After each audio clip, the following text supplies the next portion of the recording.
Guys, have I got an exciting video for you today. I am at Titleist National Fitting Centre in St Ives, and I'm going to get fitted for the brand new Vokey SM9 wedges. The first Vokey wedge used on the PGA Tour was Andy Bean 25 years ago, 1997. 25 years later, how much has changed? Let's jump over to the fitting bay and get fit for some brand new Vokey SM9 wedges. It's a two-part process that we're going to go through, and the first part in here, this is the gapping session. So if we've got 3 wedges in the bag already and the 3 wedges are coming out and 3 are going in, it's likely that the first 1 and 2 are going to be target clubs. So we need to make sure that we've got the yardage gapping correct with those. The one when we're sort of green side round the greens, it may be 58, it may be 60. That's personal preference. We're probably not going to be hitting that one a yardage as much, so that's more important when we're doing the grind test. So whether it's 50 or 52 or 54, 56, whatever that combination is, we'll look at some numbers in here and we'll gap it accordingly. Cool. So question we get is, what is a correct gap? And there's no perfect gap, if that makes sense, but a general ballpark figure is if we change 4 to 6 degrees of loft, that normally equates 10 to 15 yards for most golfers, and that's an appropriate number. Some people come through without being aware of what loft is on their pitching wedge, and it could be as low as 42, 43 degrees, and their sand wedge could be in there anything 54, 55, 56. That's a huge gap difference that they're not aware of. So the first part of this process that we're doing now is hitting that gap number correctly. You've hit your current pitching wedge, which is staying in the set. We can see what the carry is on that. We can see how it's performing. So what we're going to do now is try and find the next wedge down. Similar setup, similar weight of shaft, not give you anything too alien and feel uncomfortable. And we'll just look to see what the numbers are like from a yardage perspective. Sounds good.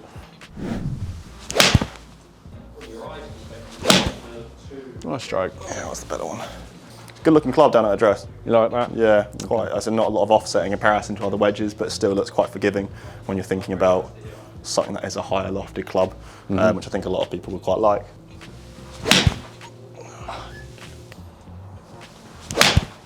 How's this one feel to swing? Nice.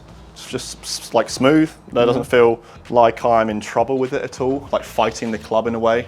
I've had a lot of situations where I've said fight, I feel like I'm fighting the shaft, trying to really match up the club with my tempo. Don't feel that yet. And I think for me and probably a lot of people I think I'm quite a mental golfer when I look at a club. I can either fall in love with it or say you're going back. That is a very interesting point you make. We see all levels of golfers come through the fitting centre here, and we'll interact with them and work with the golfer to find best performing product. And soon as they say they don't like something, we're not going to pursue that any further, because negative thoughts are not good in a golf swing. So it's important that when the club's going down behind the ball, that aesthetics is good, and then the feel factor comes in as part of that as well. And you need to be confident looking down at it, and I know I am with this club. With the 52-degree wedge, me and James both instantly noticed that the strike pattern was very on the toe. This could be down to my swing, but it was a standard length wedge. When we changed it over to ½ an inch longer, that stopped instantly. So then we went down to shaft and grind combo. We wanted to match my iron shaft as close to the wedge shaft as possible. I've got my KBS 130 Tour X shaft in my irons, and we went with the S200 shaft in the wedges, which is a little bit softer as I don't swing them as hard and usually only make 3/4 swings. The next step with bounce and grind is something that does get overlooked a lot when people pick their wedges, and the difference for me was absolutely monumental here. We went from different bounce and grinds, and I could notice from bounce to bounce, my performance changed significantly. I was hitting 3/4 to full swing shots with the gap wedge, and the best one for me was their F grind, which stands for full swing. I didn't really hit a bad shot with this bounce, and the flight I noticed was a nice, much lower ball flight in comparison to other wedges I've tried, which aligns with the new technology with the SM9s. That process was pretty quick for the 52 because we found the right one more or less straight away, but we've still got 2 more wedges to go. So let's move on to the 56. Matt saved me on that one. Feels nice. Second one was really good. Yeah, that's exactly what I'd want to hit. I feel like a broken record saying it about the flight, but the difference is I feel like this is now a lot more usable in any sort of weather condition. If we look at height, we knew that when you came in, we measured your pitching wedge at 47 degrees, and we've now got 56 degrees, so 9 degrees more loft. You'd probably expect that to go considerably higher. I've actually just brought the numbers up here. pitching wedge own at the top. Wow. You see your height, Yeah, 114 and a half average.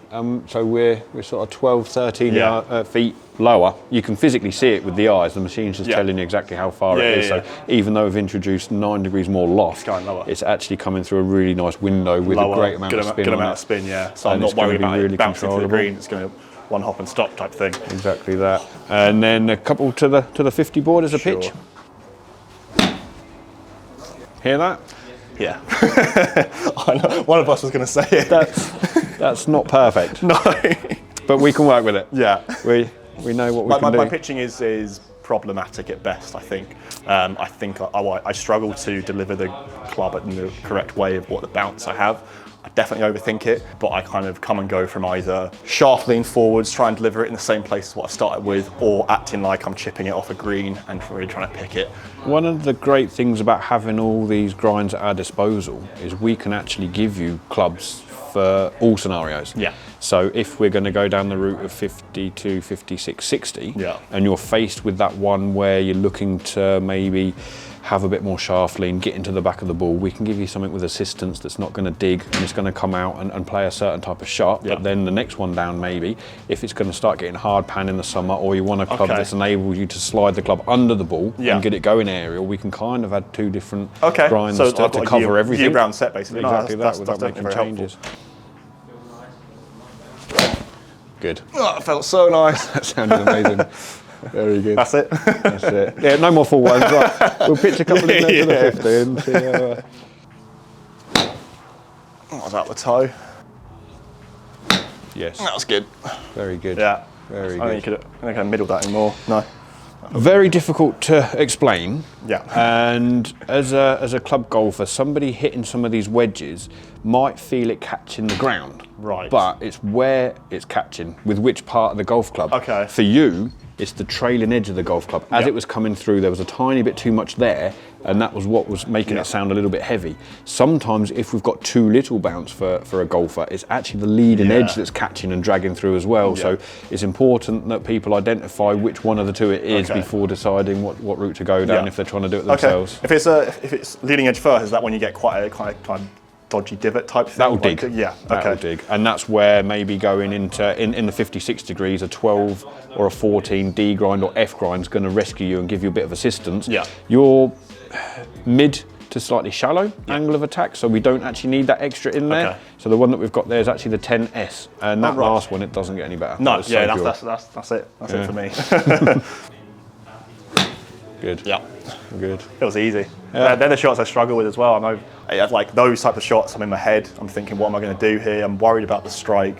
I'm worried either digging the leading edge in or just chunking it. Like, this is probably all down to me not being confident with my wedges, and this process, getting fit for these wedges, will kind of make that completely stop. You hit the nail on the head there. When people come through here and we go through this process with them, if they haven't done it before, it is quite groundbreaking. They have that aha moment and go, actually, do you know what? That's going to be game changing. They go full of confidence and they get out on the course and handicap goes in the right direction. Exactly. Which is great. I know we're only halfway through it, but I can almost know that there's such an important part of the game that gets neglected in a way, probably will easily lower my handicap. So with the 56, we went for the S grind with 10 degrees of bounce, a slight difference to the 52, but it made a massive difference on those 50-yard chip shots, as you could see. The final piece of the puzzle was the 60-degree wedge, but we went outside onto the chipping area because this is where we would use it the most. This is where the bounce and grind options become even more important. Let's find out now. Pitching area. Yes, so we did some gapping inside. We identified what your pitching wedge was doing. We've got 2 wedges potentially off the back of that. We've brought the second wedge out because this one might actually be used in this scenario as well. So we've set up a pitch shot here.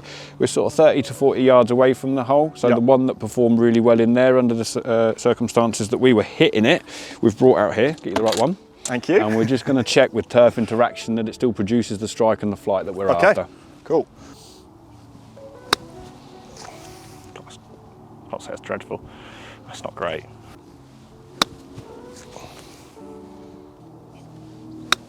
It's better.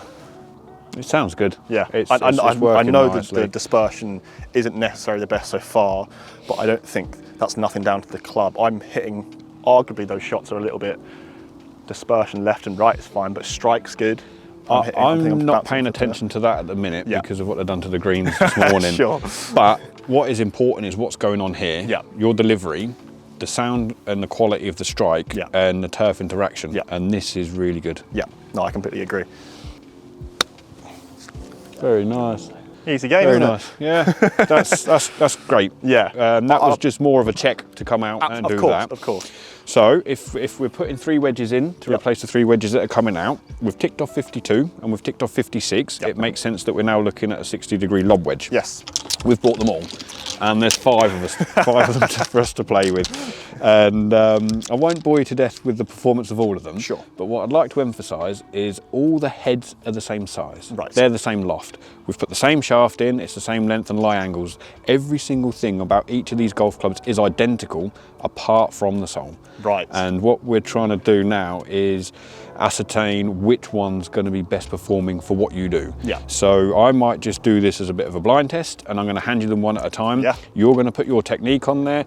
You can decide which flag you want to go to, whether you want to recreate something on the course where you'd opt to go for maximum loft. Yeah. And play a variety of shots. You want to try and chase one in, you can. Yeah. You want to go aerial, you can. Whatever you want to do, or whatever you want the club to do, we'll see which one's going to come out best performing. I'll try my best. So to start with, in fact, I'm going to let you pick one. Oh, there we go. I picked the wrong one. That felt nice. That sounded incredible. It's like even that. We'll Interesting. cut that one out. Interesting. No, keep it in and we'll discuss that. So we don't know what that is. Yeah. I haven't looked at it, you haven't looked at it. And you played 2 shots, keeping the face relatively square, and it come off lovely. Yes. And the strike couldn't have been any better. Yeah. And then you actually said, I didn't instruct you to do it or anything. You said, I'll just see if I can play it a bit higher. Yeah. Laid it open, and we lost the strike a little bit. Was that there? Was that bouncing into it first? It could well be. Yeah, it could I well almost be. felt like it was a little bit. So that's going to give you great performance and nice quality of strike on the first shot that you played. We've now come to the time of the year where the moisture's coming out of the ground and it's firming up a little bit, and there's maybe too much on the bottom of there. Try that one again, because it'll be interesting to see how it comes out if you try it a second time. It's not ruined there. See, it's not too bad. You did catch the first one heavy. Yes, right. So if we look at this is K-grind, 14 degrees of bounce. It's got the widest sole that we offer. Yes. It's got the most camber. And what's happened there is where you've looked to lay the club open a little bit and you're trying to slide that under the ball, it's just preventing you from getting all the way under, because as we identified when we were inside, you're quite shallow. You're not the steepest one getting into it. No. It's a brilliant club. It's great in the sand. It's good for a lot of people. Just on that one, if you're going to decide to play that elevated shot and slide the club under, it's probably going to prevent you from doing that a tiny little bit. Okay. So, option 1 was good. This is number 2. Thank you.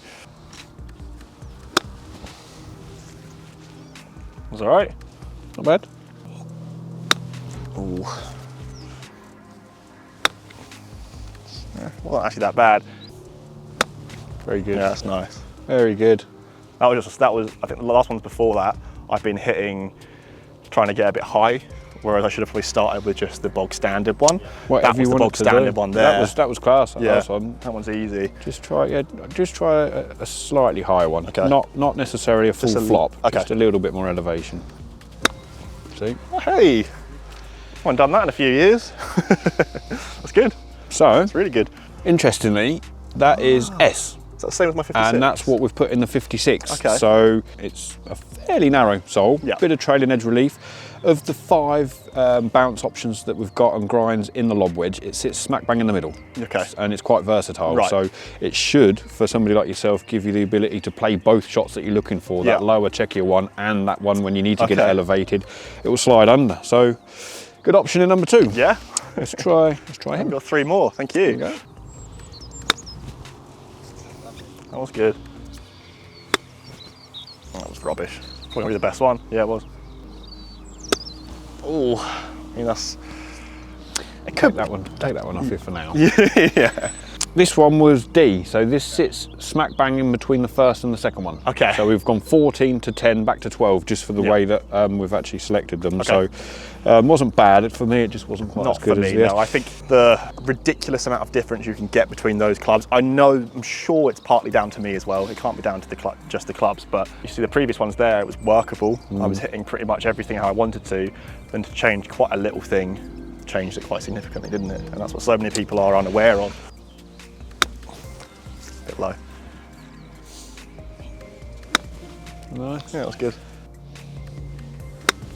Ooh, it's good. That is the highest one you've hit yet. Yeah. Oh no! Oh, I think I jinxed it. What a shot that is.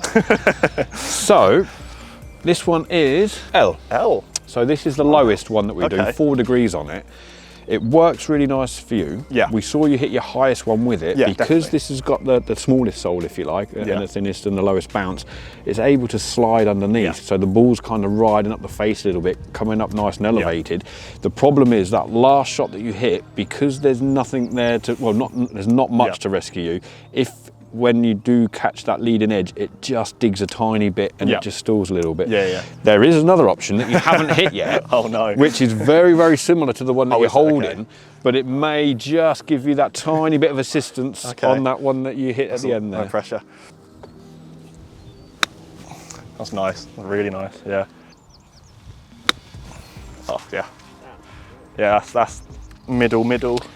If you look at the bottom of this one, it's kind of a dual sole. Okay. You've got a front portion there, and then you've got the back bit. So if you want 2 different shots in the locker, with the way that you attack it, this is absolutely the perfect one for you, because the ones that you're keeping square there now, coming out really nice, and low trajectory, loads of zip, and then it's got that trailing edge, so heel and toe relief. So when you do want to slide under, it's really versatile. That's impressive. And just a couple more degrees more forgiveness than this one when you're playing that square away. Okay. Yes. That's good. Yeah. A little bit low, but that's good. Yeah, look at the spin on that one, even though those sounded greens. So, to sort of summarise, what I like about the makeup that we've done with you, I'll just give this one a tiny little bit of a wipe so we can see it. They're similar, but there's subtle differences between the two. So the 52 that we've put in is predominantly going to be for those full swing shots, and that work nicely in that environment. The next 2 going into 56 and 60, this is going to work more often than not on the squarer ones and give you the option with the trailing edge relief to play that slightly more lofted one.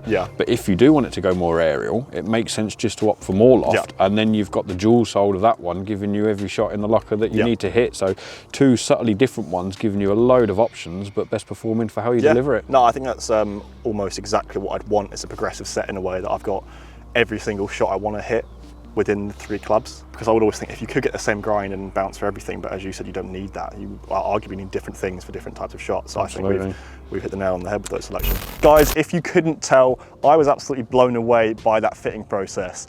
I'm a bad short game player at best, and I always blame the equipment, but in my head, I always know it's actually me. The significant difference that I noticed in the fitting bay and the short game area was something that I wasn't expecting. I was expecting something that was a little bit different, but not so much so that I could hit different types of shots with a 56 degree, a 60 degree. The workability that changed by using the correct grind and bounce option, it's like a completely different sport. This is one thing that amateur golfers don't realise. A lot of you guys watching probably every 1 or 2 years will go and get a brand new set of wedges that are standard spec, and you wouldn't be happy if they don't work for you. I urge you guys, next time you're thinking of buying a new wedge, don't even think of buying a new wedge, go to a fitting. A wedge fitting arguably is the most undervalued thing in the golf process of buying new golf clubs, and yet no one does it. We get fitted for our metalwoods, get fitted for our irons, but putters and wedges, it's kind of looked over. There are scoring clubs. Yeah, we don't do it. So, next time you're thinking of getting a wedge, come here, come to St Ives and get fit for some Titleist Vokey wedges. Guys, if you have any questions about this fitting process, let me know down in the comments, and if you have enjoyed this video, leave a like down below. Plenty more videos to come from us at GolfMagic with Titleist, so smash that subscribe button to make sure you stay up to date with all of our content. Reviews, challenges, comparisons, we've got it all for 2022, so smash that subscribe button so you don't miss it. I can't wait to get my hands on my new wedges. Until the next video, guys, I'll see you later.